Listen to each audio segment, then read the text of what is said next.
سلطان الاولیاء غوث پاک رضی اللہ تعالیٰ عنہ کے مقامات میں سے ایک یہ بھی ہے، اللہ رب العزت ان کے چاہی ہوئی چیز کو کبھی رد نہیں فرماتا۔ وہ اگر کسی کے لیے کوئی چیز چاہ لیں اللہ تعالیٰ اسے رد نہیں فرماتا۔ غوث پاک رضی اللہ تعالیٰ عنہ آپ کی ایک عادت کریمہ یہ بھی تھے کہ آپ بڑے قیمتی اور اچھے قسم کے جبے پہنا کرتے تھے، بہت قیمتی جبے ہوتے تھے۔ اس وقت کے متعلق فرمایا گیا آپ کا ایک جبہ 40,000 درہم کا ہوتا تھا، اس زمانے کے کئی لاکھ ہو جائیں گے، لیکن آپ کا جبہ استعمال کرنے کے بعد آپ فقراء میں تقسیم کرتے تھے، اور جس کے حصے میں وہ آتا تھا وہ کئی دن تک اپنی زندگی گزار لیتا تھا۔ آپ کو اللہ تعالیٰ نے جو مقام دیا ہے اس مقام کے اعتبار سے پہننا ان کو زیب دیتا ہے، پہن سکتے ہیں، لیکن ظاہر سی بات ہے جس کے پاس قیمتی چیز ہے اس پر نظر بھی تو ہوتی ہے۔ ایک مرتبہ آپ کے دولت خانے پر دوپہر کا وقت ہے، آپ آرام فرما ہیں، آپ کا جبہ چوری کرنے کے لیے ایک چور داخل ہو گیا، اندر آ گیا، آپ محو خواب ہیں، آنکھیں بند کیے ہوئے، چور ہلکے قدموں سے اندر داخل ہوا اور دروازے کی اوٹ پر آپ کا جبہ لگا ہوا تھا، وہ اٹھانا ہی چاہ رہا تھا کہ اچانک دروازے پر کسی کے آنے کی خبر ہو گئی، کسی کے قدموں کی آہٹ آ گئی، جلدی سے یہ دروازے کے پیچھے چھپ گیا، کوئی تو آ رہا ہے۔ آنے والا اندر آیا، زور سے اس نے سلام کیا، السلام علیکم یا شیخ عبد القادر جیلانی۔ آپ آنکھ کھولتے ہیں اور کہتے ہیں وعلیکم السلام، آپ پر بھی سلامتی ہو۔ آنے والے کون تھے؟ وہ حضرت خضر علیہ السلام تھے، سیدنا خضر علیہ السلام۔ اور ان کی ڈیوٹی کیا ہے؟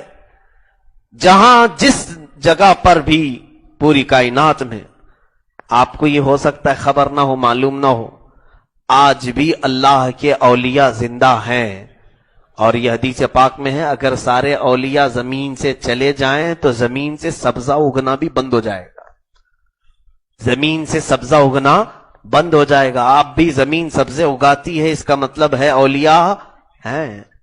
جب بھی کسی قطب کا انتقال ہوتا ہے حضرت خضر علیہ السلام اس قطب کی جگہ کسی دوسرے کو قطب وہاں پر متعین کرتے ہیں، ڈیوٹی متعین ہوتی ہے۔ ہر علاقے میں ایک قطب ہوتے ہیں، وہ اولیاء کاملین کا ایک مقام ہے قطبیت کا۔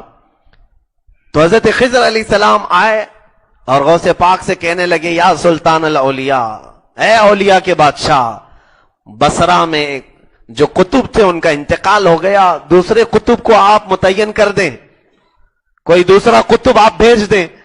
غوث پاک نے فرمایا وہ ہمارے دروازے کے پیچھے ایک قطب کھڑا ہے، اسے لے جائیں، جو دروازے کے پیچھے چھپا ہوا ہے اسے لے جائیں۔ حضرت خضر علیہ السلام نے دروازے کے پیچھے دیکھا تو یہ شخص جو چوری کرنے کے لیے گئے تھے اب ان کی گھگی بن گئی، بالکل کپ کپی تاری ہو گئی، یہ کیا میرے ساتھ مذاق ہو رہا ہے، میں پکڑا گیا، اب میرے ساتھ کیا ہوگا۔ حضرت خضر علیہ السلام اس کا ہاتھ پکڑ کر کے باہر لاتے ہیں، وہ جبہ چھپایا ہی ہے، ابھی غوث پاک کا جو جبہ چرایا تھا وہ بغل میں چھپایا ہی ہے، ابھی بھی رکھا ہے۔ غوث پاک رضی اللہ تعالیٰ عنہ سے انہوں نے پوچھا ان صاحب کو لے جاؤں؟ غوث پاک نے کہا ہاں انہی کو لے جائیں، انہی کو لے جائیں۔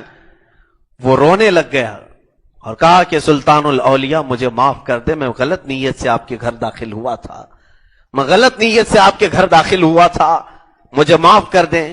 غوث پاک رضی اللہ تعالیٰ عنہ نے فرمایا اللہ کا کوئی ولی مذاق نہیں کرتا، میں جو کہہ رہا ہوں وہ حق ہے، اللہ رب العزت تجھے وہ مقام عطا کرے گا، تو توبہ کر اور جا اس مقام پر۔ اس نے اسی وقت سچی توبہ کی، رویا، قدم غوث پکڑا، اس کے بعد پوچھنے لگا کہ حضور یہ بشارت، یہ انعام، یہ اکرام مجھ جیسے کو عطا کیوں ہوا؟ نقطہ ذہن میں رکھیں، اللہ اللہ بزرگوں نے لکھا ہے وجہ یہ تھی چور تو تھا ہی، چوری کرنے کے لیے آیا ہی تھا، لیکن جس وقت خضر علیہ السلام پوچھ رہے تھے تیرے ہاتھ میں غوث کا جبہ تھا، تیرے ہاتھ میں غوث کا جبہ تھا، بس دامن ولی جس کے ہاتھ میں ہو جائے مولا کا انعام اس پر اترتا ہے۔ اسی لیے تو ہم اولیاء کے دامنوں کو تھامتے ہیں، ہم کیا کہتے ہیں غوث کا دامن، اسی لیے تو نہیں چھوڑنے کی بات کرتے ہم کہ جس کے ہاتھ میں آ جائے اللہ نے چاہا تو اسے ولایت بھی مل جائے۔ اعلیٰ حضرت نے اسی کو کہا ہے، تجھ سے در، در سے سگ، اور سگ سے ہے مجھ کو نسبت، میری گردن میں بھی ہے دور کا ڈورا تیرا، اس نشانی